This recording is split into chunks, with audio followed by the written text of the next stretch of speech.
Have you noticed how big oil seems to be up to something very strange at the moment?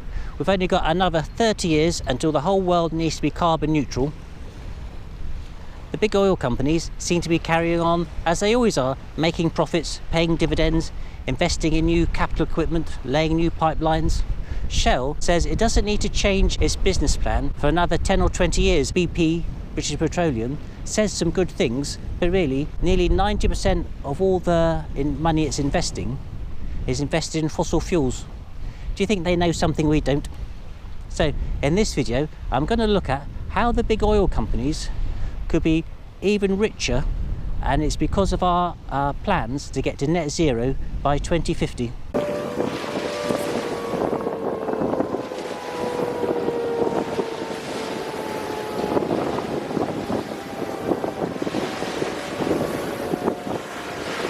To understand what's going on, we have to understand what the world's plans are for 2050. It's all being decided by the International Energy Agency. They're an intergovernmental body and they're quite powerful. For example, after the Paris 2015 summit, where the world's governments committed to keeping global increase in temperatures to well below 2 degrees Celsius, it was the International Energy Agency that went away and decided what that would mean in practice. 2050, we're carbon neutral, civilization has somehow managed to survive. Imagine where we're going to get our power from. Solar, wind, nuclear, yes, possibly hydrogen, produced with excess energy from the intermittent renewables like solar and wind. We are going to have some of that, but here is the plan that the IEA has come up with. Can you see? By 2050, if we're carbon neutral, we're still going to have 20% of our energy from oil and natural gas, plus a new energy, modern bioenergy. That will be 20% of our energy as well. And we're only able to carry on burning so much oil and gas if we have carbon capture, usage and storage, which means at a power station or a big industrial site like a steel works or a cement works, you capture the CO2 at the point of emission and you bury it underground. Okay, so that's a really important part of the plan, carbon capture, usage and storage. And the other thing we need to have, the bioenergy, we need that because not only have the world's governments not been transitioning to a zero carbon economy quickly enough, but so has everyone else. So for example, there are no aircraft at the moment that can fly on hydrogen, or at least haven't been designed to fly with hydrogen, because hydrogen has a much lower energy density than aviation fuel, so you need bigger aircraft to store it all. No ships can burn hydrogen, or very few ships. Big lorries that travel great distances, it's not at the moment, it's not practical for them to use batteries, so they need hydrogen as well. None of that work's been taking place. So by having liquid bioenergy, like a synthetic form of diesel or synthetic form of aviation fuel, we're able to carry on using our existing vehicles. This is the first big win for the oil companies. If we'd have started transitioning 30 or 40 years ago, when we knew how serious climate change was, we wouldn't need to do any of this. We'd have enough energy from solar and wind and nuclear. We wouldn't need bioenergy because all the aircraft manufacturers would have designed and built aircraft that can burn hydrogen. We wouldn't need to burn so much fossil fuel in 2050 because, you know, we'd have enough renewable energy. So this is the first big win of the oil companies by paying hundreds of millions of dollars over the years to, first of all, to deny that climate change was a thing, and then to slow the transition towards a zero carbon economy. They've bought themselves 30 years more time to make more money, but what's even more serious, if civilization manages to survive till 2050 and we successfully are at net zero 2050 by having carbon capture and storage and bioenergy, then it's quite possible the world's governments will think, wow, what a relief, now we can get on with our ordinary lives. And if the economy is working, if we have enough energy, it's unlikely they're going to say, right, let's get rid of all of that and let's transition to purely just electricity from wind and solar. If the big oil companies can make this work by 2050, well, they're made for life because they'll just carry on into the future. So that's my theory. And also my theory is they will not do wind and solar. And you don't have to take my word for it. I have here a video somewhere here. This is a lady from one of the big oil companies. Can we just clarify that we do accept that renewables are about 4 times cheaper than gas? Some of them are getting to that point, but they're not available. If someone had an opportunity They're not available because companies like yours aren't investing in them. Yeah, our company doesn't have the skills. Forgive me, but maybe we're incompetent. But our company doesn't have the skills to build solar panels or install wind or deal in the power. Our investors would much rather invest in companies that have decades of experience doing those sorts of things. And I can't tell them that we would be able to spend that just money. Just think we need to be really quite careful with language, and it is the case that renewables are 4 times cheaper than gas. The big oil companies don't do wind and solar. They haven't got the skills. They do industrial chemistry. They do oil refining. They do geology, extracting oil from all the way around the world, shipping it. This is Fawley Oil Refinery. It's on the south coast of Britain. Every day it produces 20% of Britain's daily energy need. It's absolutely enormous. So the oil comes in on tankers, is processed, and then it gets shipped around the country in underground pipes. So for example, there's one pipeline that goes all the way from here to Heathrow, which is about 60 miles. There's another one goes all the way up to Birmingham. Every day it must keep going because it produces 20% of Britain's daily energy need. And I'm here because it's an example of what big oil does and it can do in the future. It does industrial size chemistry. It does buildings with lots of pipes. And as we'll see in the future, 40% of our energy, if we're carbon neutral by 2050, will still come from these traditional types of industrial chemistry with buildings with lots of pipes and steam coming up. Something's going on over there. So now let's get down to the money. Every year, the global trade in crude oil and gas and the refining of it is worth about $5 trillion, okay? By 2050, we'll only be burning 38% of that. So that means the oil companies will still have revenue of $1.9 trillion.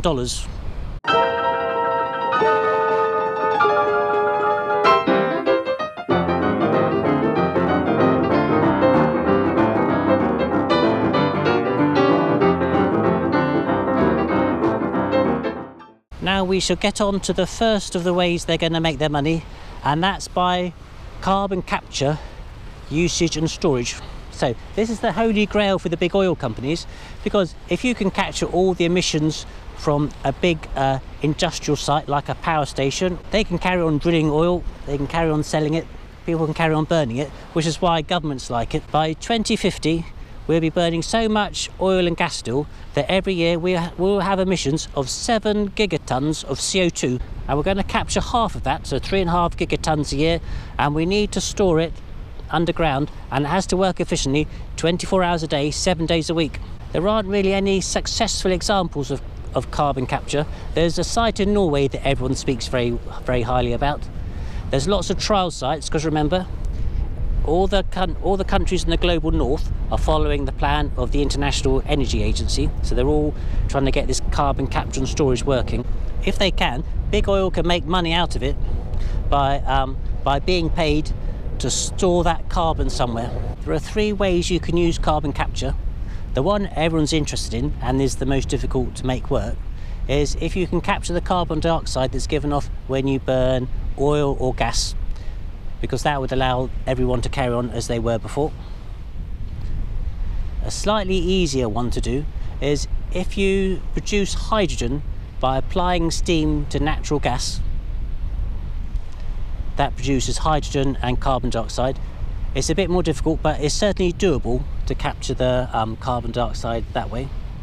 The easiest one, I think, is if you're drilling for natural gas and the natural gas deposit you find has lots of carbon dioxide, then I think it's relatively easy to separate that carbon dioxide off from the methane. And in fact, Exxon Mobil, who I should have said this before, who own the oil refinery, which is why we're here.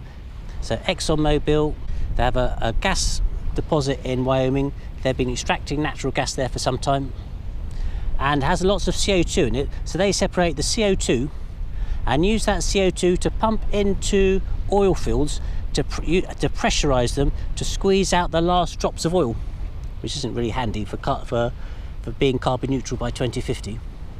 But the world's governments are so keen to get carbon capture working. In this newspaper report, it says Exxon has been paid over the years probably about $1 billion to capture the carbon from the natural gas well, and then to store it in the oil fields, which really is being used to extract more oil. So this is the one type of carbon capture that seems to be working the most often, and lots of other companies do the same. But it does mean Exxon can claim to be one of the leaders in carbon capture, not because they've been doing this new exciting way so we can carry on burning oil and gas, because they've been doing it in the traditional way, but they still qualify for the money. And this is a way, you'll notice, things will work in the future. Here's something from Exxon's last annual statement, and they're talking about they can transition to a zero carbon economy, but they need the government to take more of a role in the world if that's going to happen. Here's what they say. The enactment of sound government policies can accelerate the deployment of key technologies at the pace and scale required to support a net zero future. They need the government to take the lead. And if you've seen any of my other climate films, you know I'm always going on about we need to put the economy on a wartime footing. In the Second World War, Britain had a wartime economy. Here is a chart of Britain's notable achievements in the 20th century. The modern electronic computer, radar, jet engines, antibiotics. Now most of those were discovered or invented before the war, but it was only when we had a wartime economy, there was central planning, the government took the lead and organised everyone, and they all became useful. So if you think, well, this sounds like socialism, no, this is what Exxon wants to happen. It wants sound government policies to accelerate the pace of development. And then it goes on to say, supportive policies such as an explicit price on carbon or well-designed sector-based policy options can provide direct investment and incentives for a broad range of emission reduction technologies in the same way they have accelerated growth for wind, solar and electric vehicles. An explicit price for carbon, well, that's what they want for their carbon capture and storage, isn't it?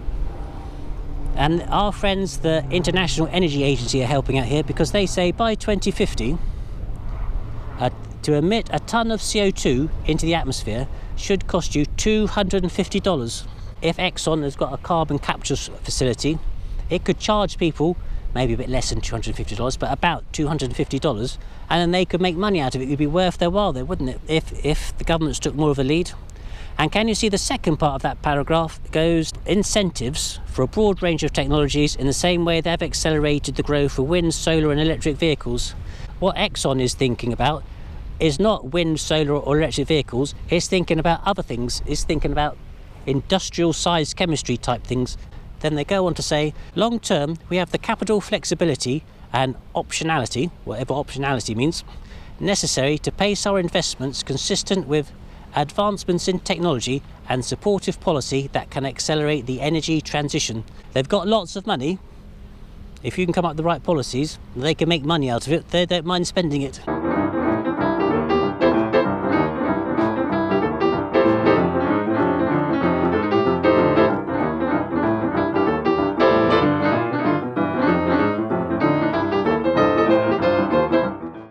Well, here's an example of a modern carbon capture project.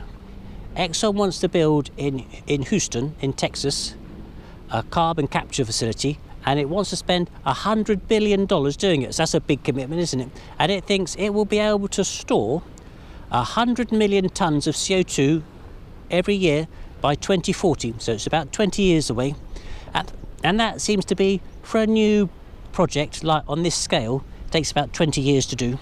They need $100 billion. Well, the United States government is offering $2.6 billion, but it wants to spread that over 6 trial sites, which it still hasn't decided. Exxon is planning to invest $3 billion, and that's for a portfolio of 20 carbon capture projects. Now for the money for carbon capture, usage and storage. By 2050, it's expected each year the whole world will be giving off 7 gigatons of CO2. We need to capture half of that.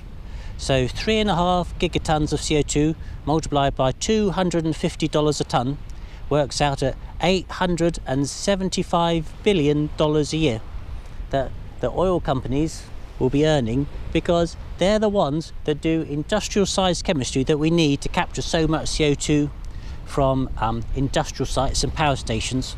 You might think, well, that's worth investing in. Well, it is, but Exxon doesn't want to build the, or at least it doesn't want to pay for building the infrastructure to make it work. It wants someone else to pay for that. It needs $100 billion in Houston to build its site, but it's only prepared to pay $3 billion for 20 sites around the world. And you might think, well, what happens if we don't do it? Well, the government isn't setting a lead. Exxon doesn't mind if we don't capture it. It's because it knows we will still have to carry on burning its oil and gas, whether we like it or not, because for 30 years, the big oil companies slowed down their transition. The funny thing is, $100 billion for 100 million tonnes, $3.5 trillion to capture all of the carbon dioxide that's going to be emitted by us humans burning it still at power stations and industrial sites. That will cost $3.5 trillion if Exxon's example is anything to go by. If you divide $3.5 trillion by 30 years, so you don't have to build all your carbon capture at the same time, that would be $117 billion a year. Well, remember, the entire oil industry and its revenue every year, they earn $5 trillion. So what's that as a percentage? What's 117 divided by 5,000? It's not very much, is it? It's your 3%, is it? Hang on, I shall work it out. 117 divided by 5,000. So yeah, it's 2.34%. If the big oil companies invested 2.34% of their annual revenue, I know it's not profit, it's annual revenue, then they could have quite a successful carbon capture business going, earning nearly $1 trillion a year. They ought to come to me for their investment advice, but big oil being what it is, it wants the government or wants somebody else to pay. You have to admire the genius of their business, don't you? Because they slowed down the transition, we still have to burn it, and now they want us to pay for them to capture the emissions from it, the pollution from it. From the sublime to the ridiculous, biofuels now.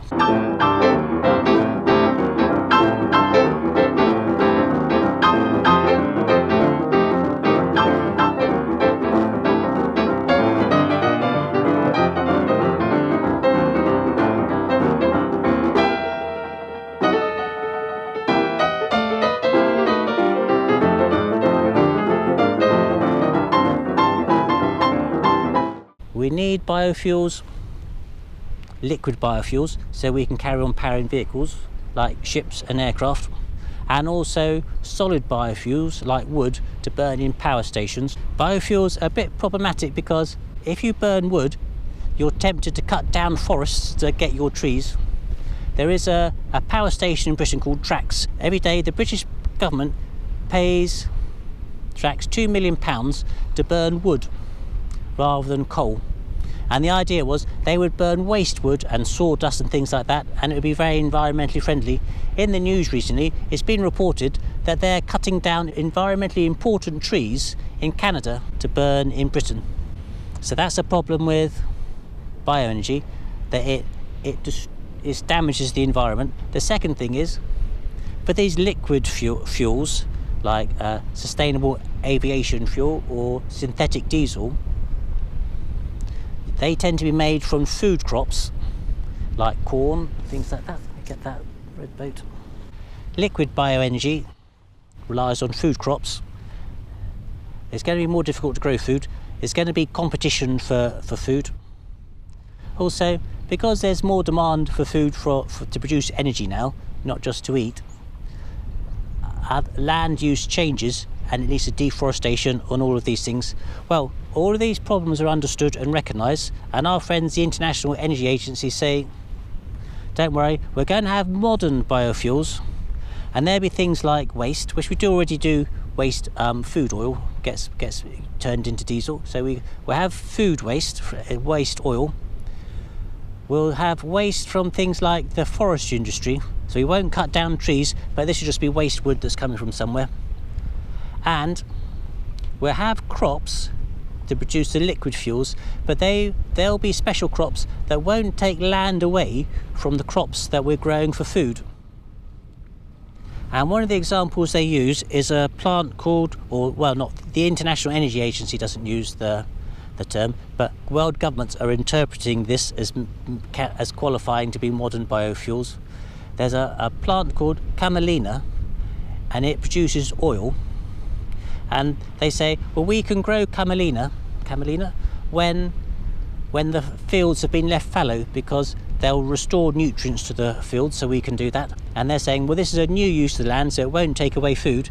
But in Britain and a lot of parts of the world, when the fields are left fallow, they already grow something like that called oilseed rape. And in fact, oilseed rape is the third most common source of oil for the food industry. So the definition by the International Energy Agency is a biofuel shouldn't take away land from growing food and shouldn't damage the environment. But by the time the world governments interpret it, it turns into growing crops that do take away from food crops, and burning wood. Well, we say it's going to be waste wood now. If you run out of sawdust and offcuts, you're going to be cutting down trees.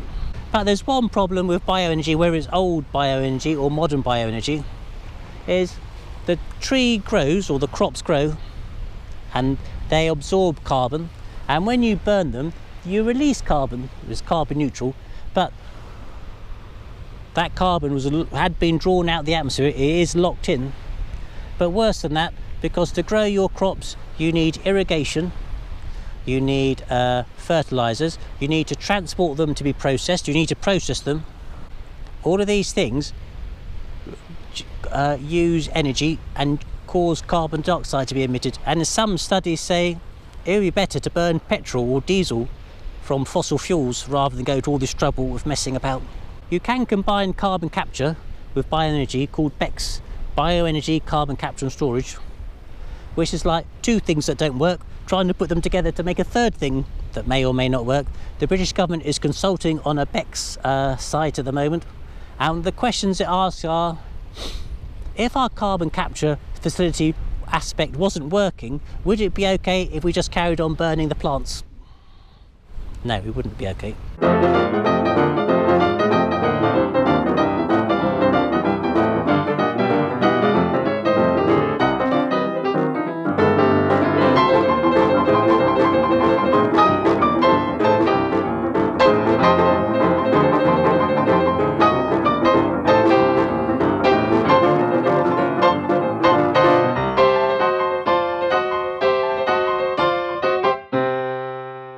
Another problem with these modern biofuels is the technology doesn't really exist yet. Here's a chart, and this is being produced by Imperial College, and they're one of the top universities in Britain. Can you see the red lines? Those are the types of processing for bioenergy that already works. It's commercially available, so you can have bioenergy to replace aviation fuel or diesel. Green ones are, it's been developed, so they think it's going to work, but they haven't deployed at scale. We've got one of those, and all the other ones are blue, and that means first of a kind development. So they think it will work, and they're trying to get it to work in a way that might work at an industrial scale. Well, here's the report from Imperial College of what they have to say about these new technologies. Experience has shown that on average it takes about 10 to 20 years to bring a technology from the lab scale to first of a kind status for advanced biofuel technologies. 10 to 20 years. Do you remember 20 years in Houston to get carbon capture and storage working in one place? 20 years, that seems to be a common thing. On average, it takes 2 to 2.5 years to build a first of a kind advanced biofuel plant. From the moment the financial package has been concluded, it can take between 0.5 and 2 years to complete the commission of a first-of-a-kind advanced biofuel plant once the construction has been completed. It takes 10 to 20 years to sort of get the technology right. Then, once you've got the money together, this is like Exxon and its Houston plant, isn't it? It wants $100 billion, so we haven't started the process yet. So once you've got this is bioenergy, but it's the same sorts of problem. So it takes 10 to 20 years to get the science and the technology right. Then you need to negotiate for the money, and then once you've got the money, it takes about 2 years to build the site, to build your new infrastructure that will process the bioenergy. And then once you've finished your building, it takes another 2 years to get it working. And it goes on to say, there are several abandoned first-of-a-kind plants around the world, and in practically all cases, this had nothing to do with the technology itself. Corporate commitment, strong financing and existing supportive legislation are of paramount importance and have to be concurrent and mutually supportive. This is back to what Exxon was saying, isn't it? They need the government to take the lead. They need a strategy. They need somebody to bang everyone's heads together, don't they? There's no point in making huge amounts of hydrogen if the aircraft manufacturers haven't built an aircraft that can burn the hydrogen. It's the same, it's a different fuel, but it's the same problem. The other problem is, if you look over here, if you're going to process 20% of Britain's energy every day, it's daily energy need, you need some quite big ships to bring all the oil in. Well, the world's going to require 20% of its energy to come from bioenergy. So this is the sort of scale. This plant does 20% of Britain's energy. This is the sort of scale you need to produce your bioenergy every day. In massive tankers, all very efficient and technological. Well, the waste oil from restaurants, and I know this because I bumped into someone who was doing it yesterday, the waste oil from restaurants is being collected in 5-litre containers by a man in a van. I'm not sure how efficient it's going to be, but I don't know how much to estimate the big oil companies will make from bioenergy, and I think they'll probably make the least of all the things they're going to make their money from, because they make about 80% of their money from the oil and gas extraction and selling it on, and then you make 20% of their money from refining. I don't know how much they'll be involved in producing the bioenergy in the first place, but I reckon if it's just the refining, that'd be about $310 billion a year. But the United States government is offering $100 million in bioenergy infrastructure grants, so there's still hope. Now, Exxon has opened its own Biofuels Lab. It's going to try and make algae produce bioenergy, and that, if that works, that would be quite good, because algae produce a lot of oil with very little land. With something like corn, you need a lot of land and you don't get much oil. But anyway, they started their biofuels department in 2021. So they've known about the climate change and how serious it was for 40 years, maybe 50 years. They've only last year they got around to doing something about it, because they were waiting for governments to take the lead. And you might say, well, how do we know that big oil will be involved in bioenergy at all? How do we know some startup won't come along, like Tesla has done, or like Apple did to Nokia? You know, the new startup comes, gets rid of the legacy people. I remember I said about a pipeline that goes all the way from here, Southampton, all the way to Heathrow, 60 miles. That pipeline, it's been there about 50 years, and it's probably got about another 20 years life left in it. Well, at the moment, Exxon are building a brand new pipeline. It's following more or less the same route, and that pipeline, I suppose, will have a 50 to 70 year lifespan. Exxon is expecting to be the one supplying Heathrow and all their aircraft with, by 2050, sustainable aviation fuel. If you think about it, how could anyone compete with this setup? It's on the estuary towards Southampton. You can bring big tankers in, you process it. I remember Exxon are experts at industrial size chemistry, and then you pipe it all the way there in a very efficient way. Who can afford to compete with that? You know, who is going to build an enormous site somewhere in Britain with its new bioenergy, get it to Heathrow in an efficient way? You could use tankers, but you need an awful lot of tankers every day to take the fuel there. So somehow Heathrow is locked into taking fuel from this site. And even if, for example, a new startup company came up with a brilliant new way to produce bioenergy, they couldn't do it themselves. Exxon, I expect, would buy them out, as what happens quite often with startups.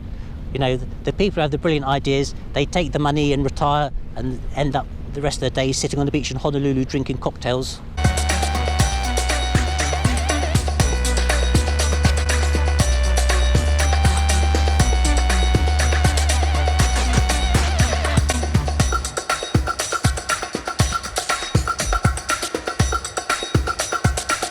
Now we get to a new thing. We haven't covered this yet, because from 2050 we have to start taking gigatons of carbon dioxide out of the atmosphere every year. We've covered capturing the CO2 before it's actually emitted into the atmosphere after the oil or gas has been burned.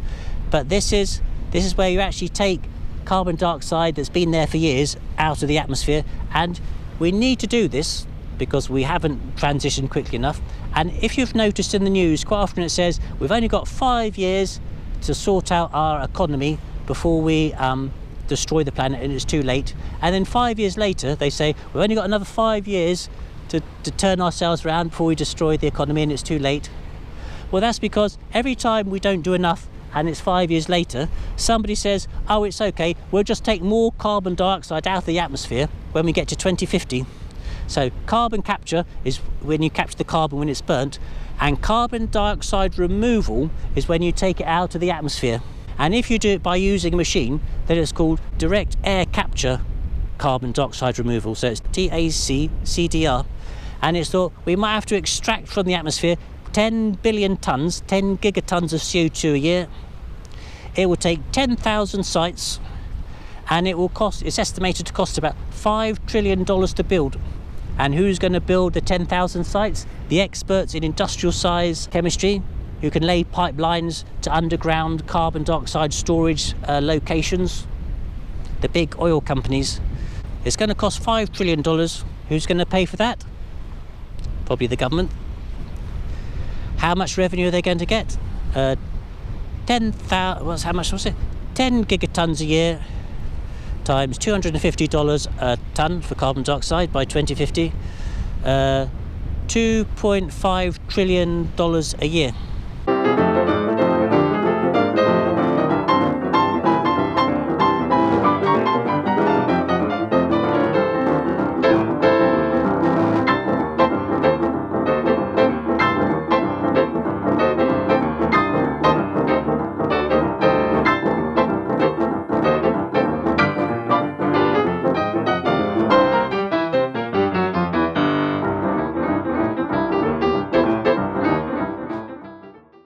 If we're to have a survivable future, according to the International Energy Agency, we need to keep 58% of all of our oil reserves and 56% of all of our gas reserves underground.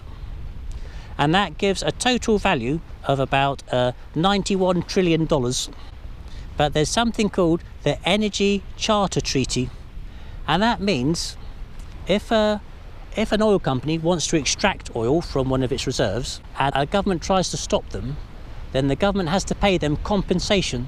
So as of 2021, there have been 211 cases, and a third of them have gone in favour of the oil companies. If there's $91 trillion of oil left underground, it's quite possible governments will end up paying 30 trillion with a T, compensation to the big oil companies because they won't be allowed to extract it. But it's more well, the oil companies are really clever. It's more sinister than that, because by 2050 the demand for oil will be much lower. Hopefully we won't need so much oil. So we'll only be extracting oil from the places where we can get it very cheaply, and there'll be lots of oil fields that are no longer financially viable. But the oil companies don't actually have to say we were going to extract it. They just have to say the governments are stopping us from doing it. If they were stranded assets and they would never have been able to extract them, never been able to sell the oil, that doesn't matter. They can still take a government to court. Maybe they have to pretend they were going to extract it. So that's $1 trillion a year. Absolutely brilliant, aren't they? They're so clever, the big oil people.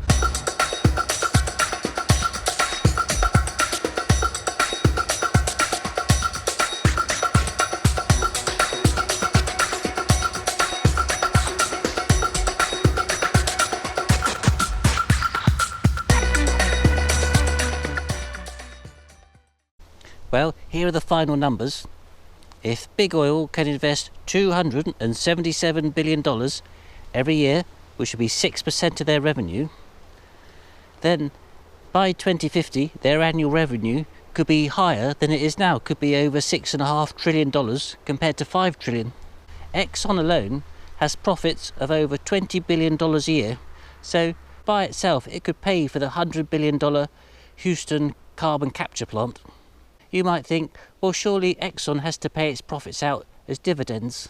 But Tesla does not pay any dividends. It realises if it's going to build enough cars to have a sustainable future, yes, and I know if we are to have a sustainable future, we can't replace every internal combustion car with an electric car. It'd be too polluting, there's not enough time. But we will need some cars, some electric cars, so Tesla's not paying dividends because it realises if we're to have a survivable future, then it needs every dollar it can get its hand on to reinvest in its factories and its car models. And likewise, you'd think, well, Exxon, if it wants to have a long-term future, it needs to be investing at the same rate, investing all of the money it can in carbon capture and in bioenergy. So why isn't it happening? Why aren't the big oil companies investing billions of dollars, which they could afford, into carbon capture and bioenergy? Because, you know, they would have an assured future, won't they, if it can work. The problem is, everything in this video assumes the world's governments are going to follow the advice of the International Energy Agency, that there will be a cost per tonne of CO2 by 2050 of $250. And without the leadership of the government, big oil is limited in what it can do. And Exxon knows this. And you remember this? Exxon's annual report. They need an explicit price of carbon or well-designed sector-based policy options. Exxon is pleading for governments to do something, to put a price on carbon per tonne so they can do their maths and work out how to invest. And they've got the money to invest, as they said in their report. No government is guaranteeing a price of $250 for a tonne of carbon dioxide in 30 years' time. No one is going to pay $100 billion for the Houston carbon capture site. And if they did, it would only be a single flagship site. We're going to need dozens of them, maybe hundreds of them. It takes 20 years to get a new flagship development going like that. Governments can speed it up, they can show leadership. It's much more difficult for even a very big business like Exxon to take the lead in that way. Current carbon dioxide removal in the world is 10,000 tonnes a year. We need 10 gigatons in 30 years' time. Again, it's another 20 years before we see any real prospect of anything coming along. But it won't come along because no one's going to provide the money. Certainly not for the scale we need. It's the same, bioenergy, 20 years. There's no money, there's no one showing that leadership. At least it's reassuring that big oil isn't getting preferential treatment from the governments. It's being treated equally badly as the rest of us. But here's the thing, what if we don't need big oil after all? What would happen then?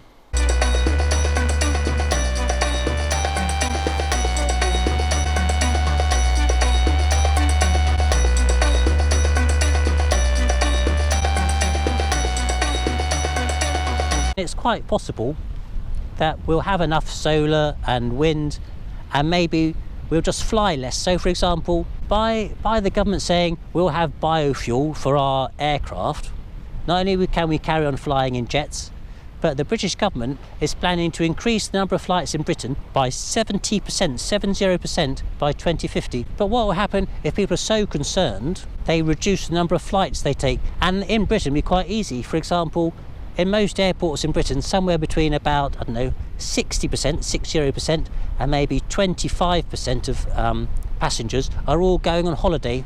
So you could reduce your flights quite easily. There are lots of things you can do. If people really push the governments to act, it's quite possible that we won't need the big oil companies. It's quite possible we could transform. I mean, it's very unlikely, but there is always hope. But what would happen then? What would happen to the oil companies if suddenly we didn't need them after all? Well, who do you think is going to pay? Because at the moment, this is a $15 billion oil refinery. It's an asset. If we didn't need oil refineries, suddenly it becomes a liability. You know, it's been there 100 years. The land must be heavily polluted. They would have to, it's got a scrap metal value, they couldn't leave it like that, it'd be dangerous, they'd have to dismantle it. All the pipelines that go across the country. There's 1,000 people work at the site. I think Exxon employs maybe 80,000 people, 100,000 people, something like that. All those people, all the redundancy payments, the pension payments, suddenly this is all a massive liability. Well, we sort of know what will happen, because something similar happened when the internet came along and Amazon became the top internet reseller. Even quite big, successful chains of shops, they realised they couldn't compete on the internet. They took the money out of the business as dividends. They ran the businesses down. In the end, they went bust. You know, the people who worked there didn't get the full redundancy money. Their pensions were left short. It's quite possible the big oil companies will do the same. If they see the end is coming, they will run the businesses down. They will take the money out in dividends. And if you own shares in big oil, you take your dividend payment and invest it in a sustainable energy company. Our company doesn't have the skills to build solar panels or install wind. Our investors would much rather invest in companies that have decades of experience doing those sorts of things. All of their systems are geared around industrial size chemistry and extraction and transportation. All of their computer systems, all of their professionals are skilled in those things, not in solar and wind, as that lady said at the parliamentary committee. So either way, we end up paying. They're very clever, aren't they, the big oil people? So that's the end of the video, really. While we're on the subject of very wealthy people destroying the world, next video I'm going to make about how it really is the wealthiest people who do the most damage to the climate, and how really very polluting they are. So thank you for watching. Feel free to share the video, and apart from that, thank you very much and goodbye.